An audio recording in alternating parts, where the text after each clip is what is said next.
Welcome to Good Game, the show for gamers by gamers. I'm Hex. And I'm Barjo. Coming up on the show this week, we try to survive the zombie-infested world of DayZ. It's one of the most interesting games we've played in a long time. Yeah, it's also pretty stressful.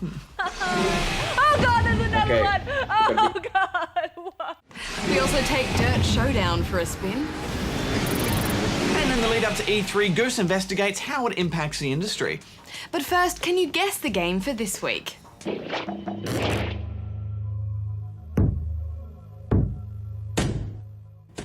Before we go to the news hacks, something magical has happened. I've managed to obtain the unobtainium of beta keys, and I've been playing CSGO all weekend thanks to a kind viewer. Ooh, how's it shaping up?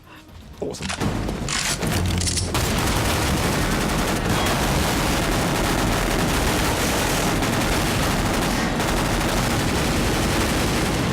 Counter-Strike was a true gaming love of mine. I must have spent 3 or 4 years just playing Counter-Strike and barely anything else. So stepping into Global Offensive is just wonderful. It's the same game, but it also feels completely fresh and new again.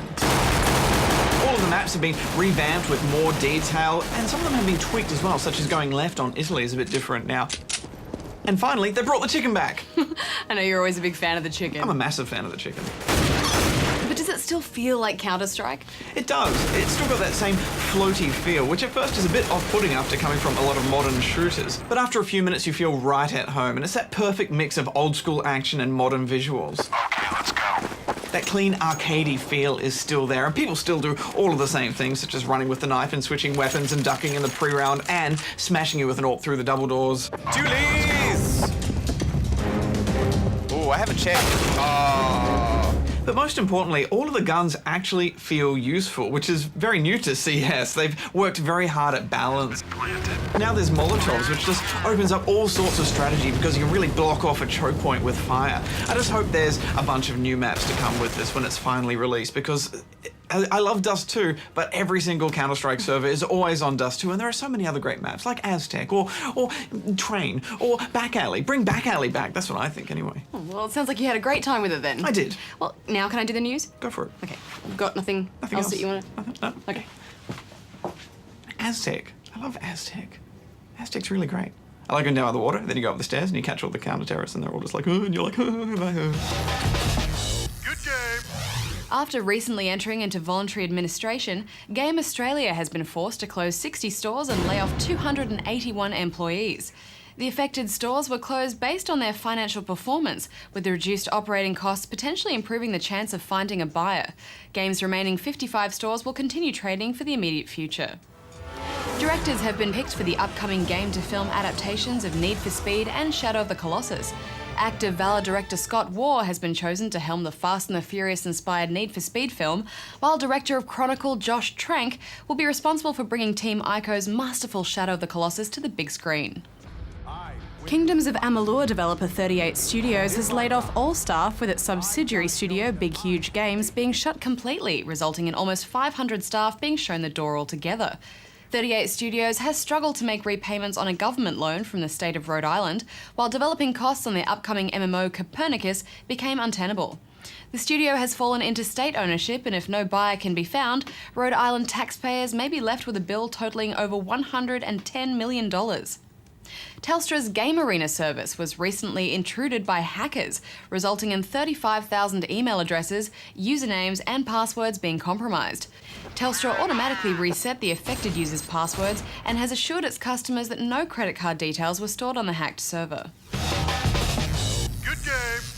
Dirt Showdown isn't so much a sequel to Dirt 3, but rather a spin-off, offering up a host of bite-sized Gymkhana-style events that focuses more around eliminator races, destruction, derby, and timed stunt events than traditional racing. But that great host of cars and style is still here in fine arcade form.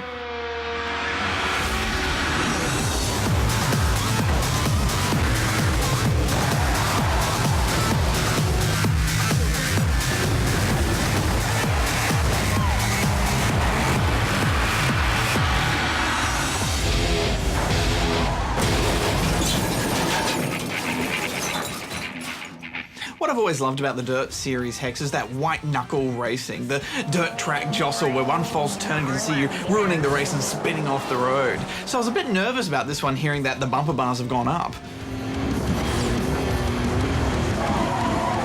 Showdown focuses on sharing your skills online and trying to set challenges for your friends to top, and I found it lacking a little bit on the excitement front, Hex. Yeah, it certainly doesn't pack the same punch as the numbered titles in this series, but, you know, I love an arcade racer. Basically, if it doesn't have a boost button, I don't want to know about it. And Showdown is definitely one of the more accessible titles out there, with boosting being pretty much the essential key to winning just about any race. That's it! Awesome drive!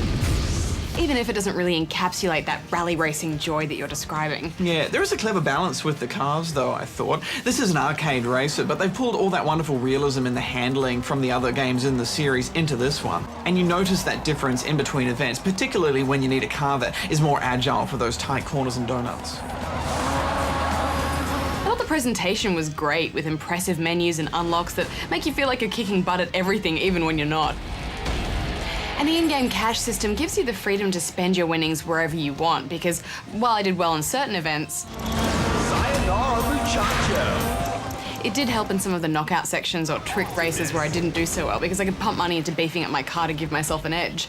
While I love me a bit of Destruction Derby, Hex, there were too many of them early on. Yeah, I got a bit sick of those as well, especially since they didn't mix up the format at all. I mean, those knockout rounds, for example, would have been way cooler if it was one of those ones where it's like a skyscraper platform and you've got to be the last one left that hasn't toppled to your doom or Yeah, and it's all something. crumbling and... Yeah. And there's a T-Rex in there to mix Yeah, and then things rockets up. flying from space, and then cheerleaders come out and do a dance when you win. Some Decepticons. I think the Derby rounds all had too few vehicles compared to the races. When I think of a Destruction Derby, I think of things like Motorstorm, where there's all different types of vehicles and semi-trailers and Smashing into each motorbikes. other. Yeah, and Yeah. here it was like, oh, there's a few cars. Yeah. All right, they did it! Also, when it comes to racing games, I feel like I've made my peace with the annoying awesome-tacular announcers. Perpendicular awesomeness! While they did get rid of 2 of the awkward announcers from Dirt 3, sadly, our old friend Sir Derpalot returns, and he has some of the worst dialogue we've ever encountered. What's their problem with doors? Are they scared they're gonna break a nail or something? Nice and juicy T-bone. I don't know how they released this game with this announcer still in it. It drove us nuts instantly. Imagine how crazy these developers must go hearing this voice all the time. It's not even funny, it's just horrible. 4 cars, 4 carnage. The events were a bit of a mixed bag, weren't they? Some of them I had a good time with, but there were others that just weren't that good. Such as where you had to smash little walls of coloured blocks. It had 2 painful rounds to complete, and it disqualifies you if you hit the wrong colour out of order. Yeah, I ended up doing those races so freaking slowly. It was horrible. One of my favourite races were the tracks that were shaped in a figure of 8, meaning you'd be crossing parts of the track that others would be driving on, and this made it rife for some T-bone-alicious mayhem. Anybody in there? There's much more fun to be had with this game if you take it online or play split screen with buddies, because most of the events are gymkhana or battle rounds. For me, to enjoy it, it really required that player-to-player competition. Although the AI does a pretty good job of keeping you on your toes, stay still for a moment in a knockout round and you will be rammed. There's also a kind of free roam mode where you can test out your various cars' moves and some obstacle course tracks with a variety of objectives for you to complete.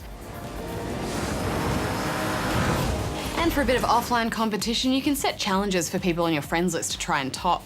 Dirt Showdown is a spin-off game, and what it spins off, it does well. But if you're not into gymkhana or battle rounds or Destruction Derby type events, then stay clear of this, you won't enjoy it. I did prefer the other games in the series, Hex, but there's no doubt that this is a good-looking game. Yeah, it has that polish and style that the series is known for, and while I didn't enjoy all of the events, I still had some fun with it. I think there wasn't enough variety here, and, well, not enough game, to be honest. It's a bit of a case of style over substance, and I think most gamers would be better off waiting for the next proper installment in the series. I'm giving it 6 out of 10. I'm giving it 7. You need to make them feel like a team. Cover me!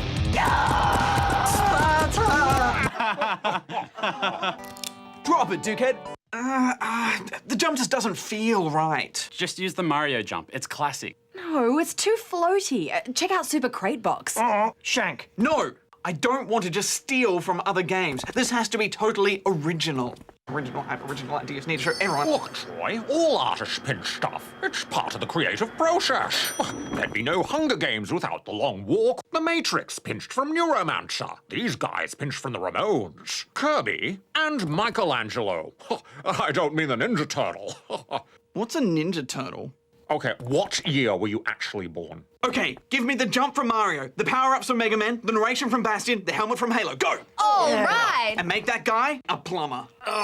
Too far. Good game. Each year, the gaming industry gathers together for the biggest event on the calendar. It's big, it's noisy, and it's crowded. It's E3.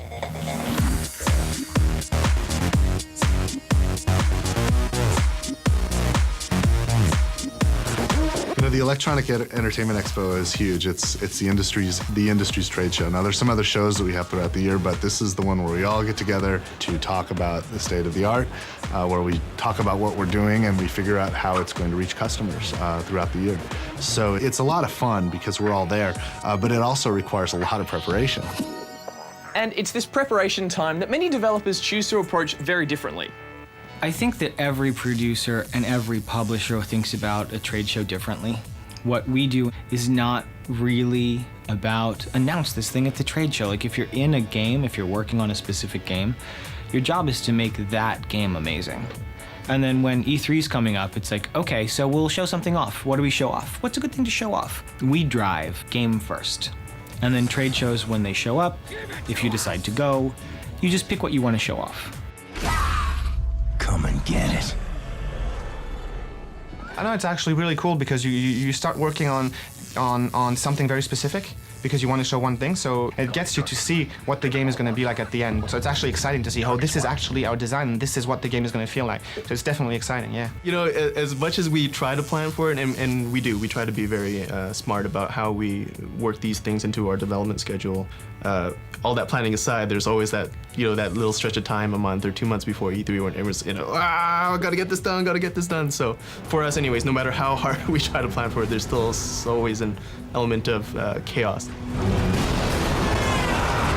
Everyone has a very romanticized notion of what E3 is, and from a production perspective, it actually becomes more of a hindrance. So doing an E3, really screws you up because all of a sudden you're trying to push towards final. Depending on where your product is in development, it can be a real big headache.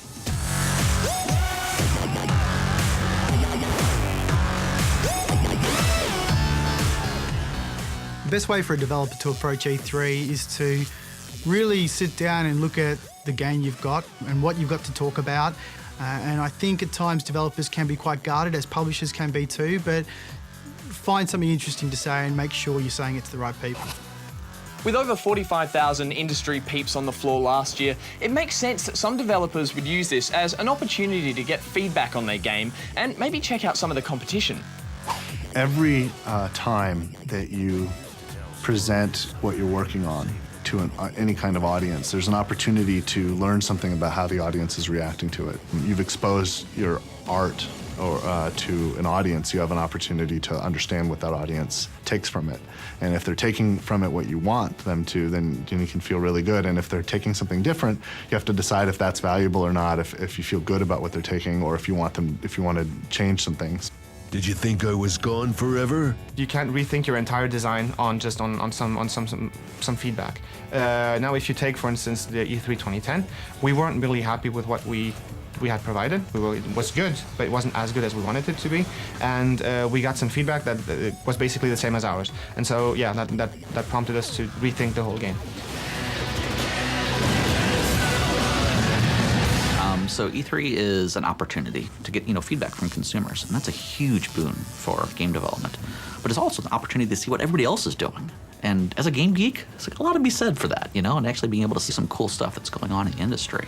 And that definitely reflects back into everybody's products. I think that you're kind of silly if you can't look beyond the only projects that you're working on at any particular point in time.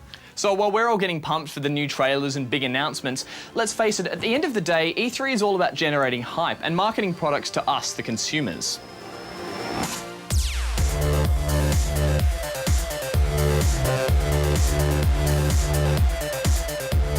I think we've seen the way video games are marketed change dramatically in the last couple of years.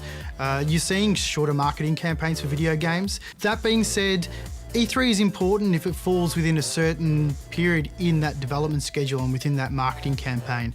For the big AAA games, it's huge to them, and it's also an opportunity for third-party titles to put a line in the sand and say, you should probably come and support my game, and they're able to secure some financial support from the first parties like Sony and Microsoft and Nintendo. It also is a huge event, and it's the video game industry saying we're here. And Los Angeles becomes like, all the hotels are full, there's tons of traffic, it's in the middle of downtown. And so I think on some level it works as an ambassadorship. And I think as that, for me, it's hugely successful. Good game.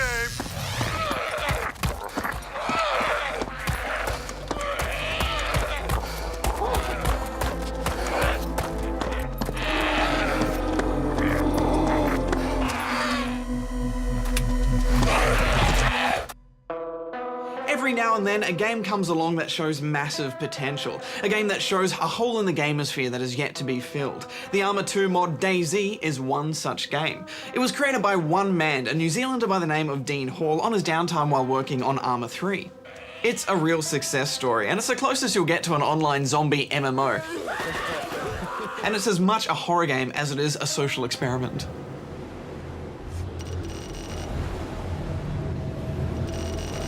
You're dumped into the world with basic gear, a handful of bullets, food and drink, and no help or guidance whatsoever.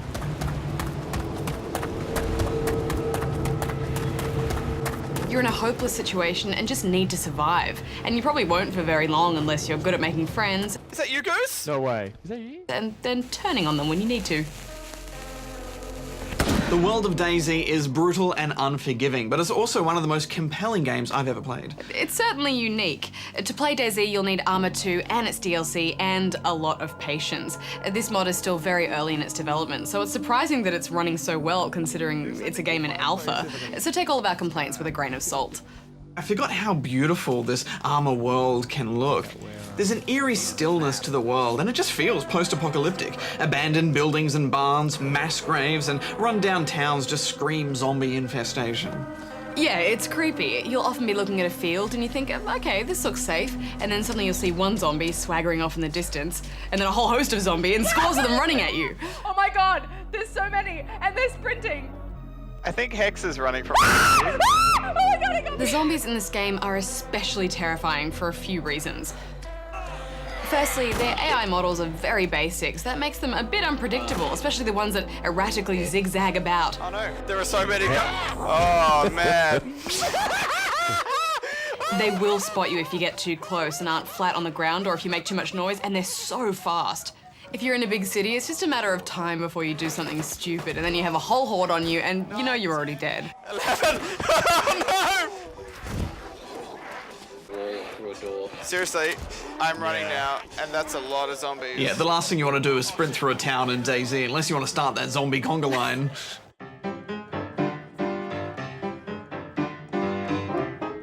When you're in a city, you just need to get in, get supplies, and get out. It's a dangerous place, and gunshots attract a lot of attention.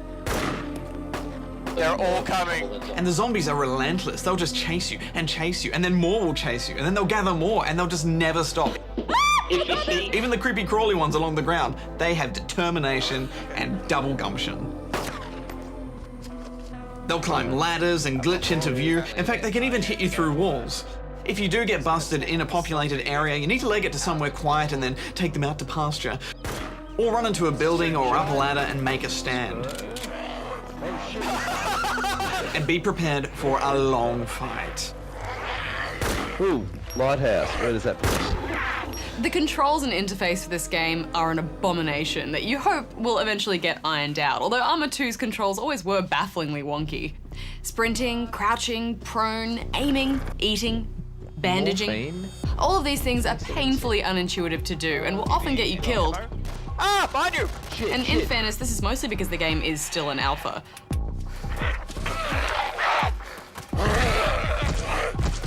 The worst is bag management. I mean, moving an item from one person's inventory into yours and then into your backpack is like a complex math problem. The M16 mag. Did you get my pistol mag? No, it's not in the bag. Okay. Also, I'd recommend right from the bat turn head bob off, otherwise it's like you're in a thrash metal band. Oh, that gave me motion sickness. I do really like that you can stay in first or third person view and also use Alt or the number keys to look around to see if a zombie is chasing you or if a human player is still with you. And that's the real game here, the choices that you make when you encounter other players. Do you trust someone you just met? Do you take their gear and move on?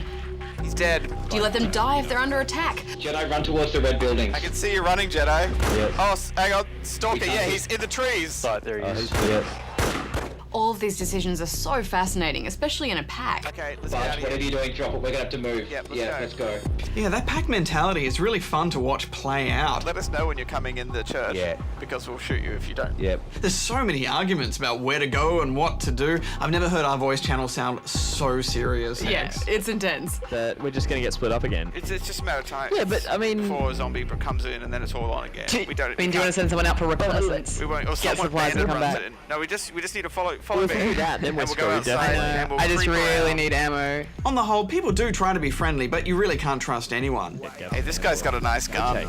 I love how high the stakes are at all times in this game. The reason why death is so punishing is that you lose all of your gear that might have taken you a whole day in real time to collect. You're also sent somewhere randomly along the coast when you respawn, so you might be hours away from all of your friends and have no idea where they are. You can find a map and a compass, which does help a little bit. Compass bearing northwest. But even if you're right next to a friend in the forest, it's completely possible to lose them. Did you go up and over the hill?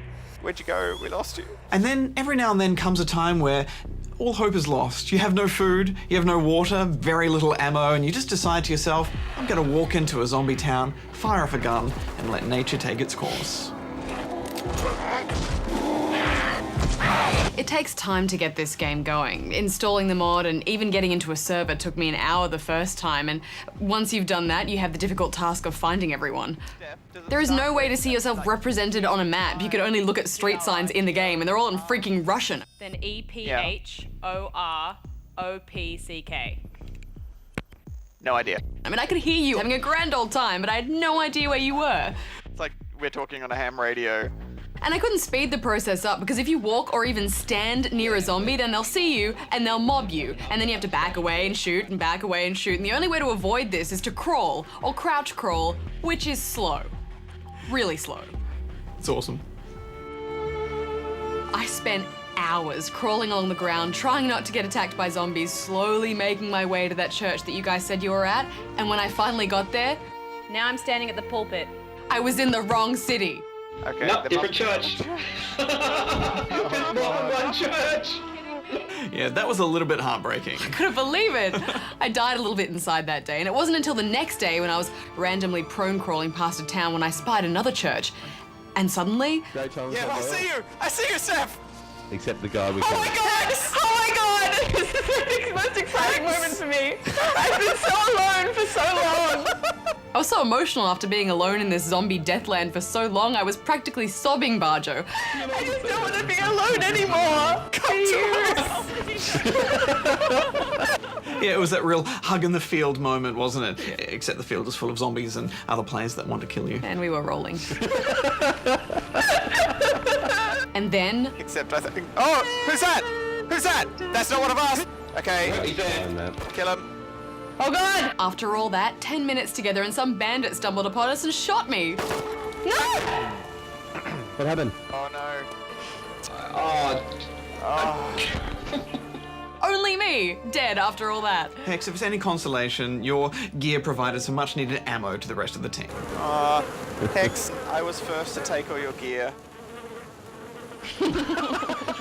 Yeah. And look, this profound moment we had in the game wouldn't have existed if it wasn't so tough just to find you.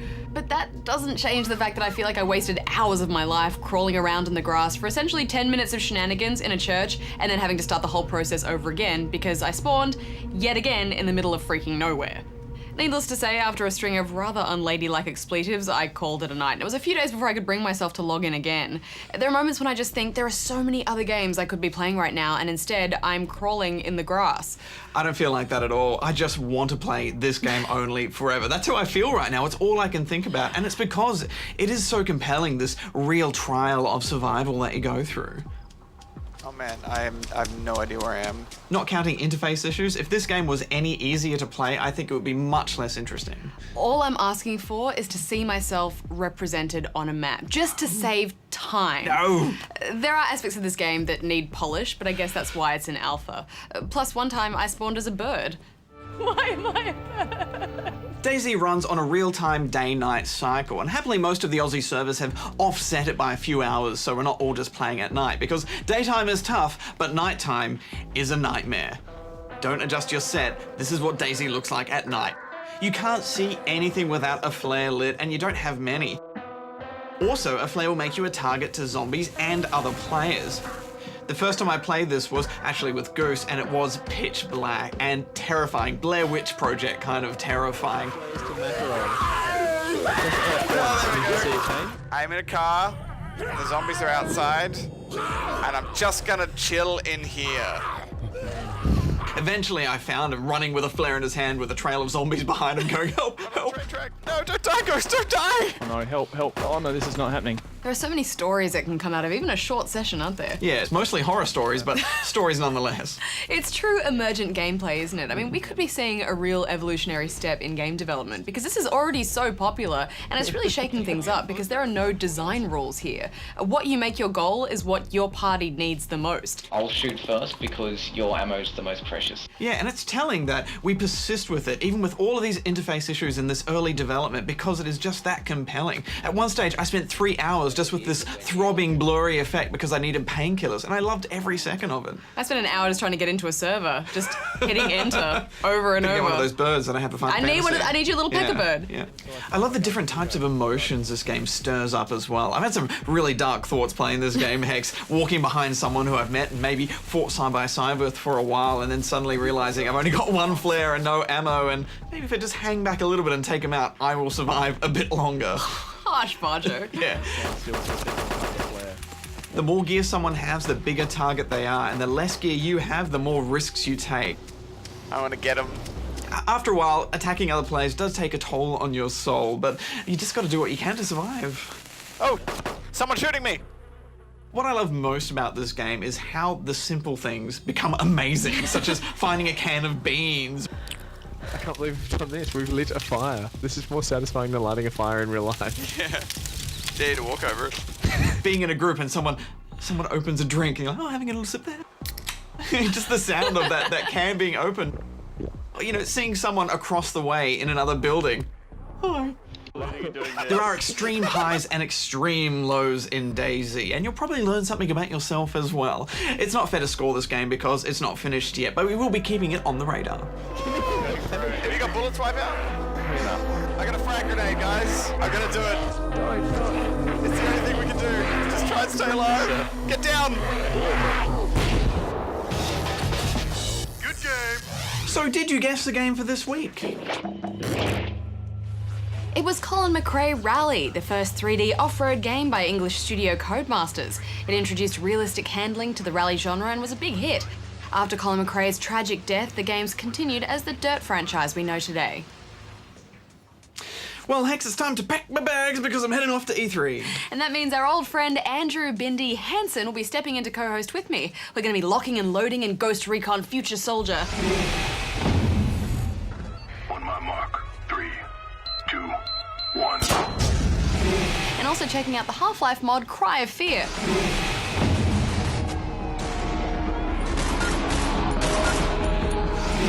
Too bad you missed out, Barjo. I guess I'll have to make do with playing Halo 4, Resident Evil 6, The Last of Us, and some obscure title called Assassin's Creed 3. Oh. Well, until next time, gamers, Barjo out. Hex out.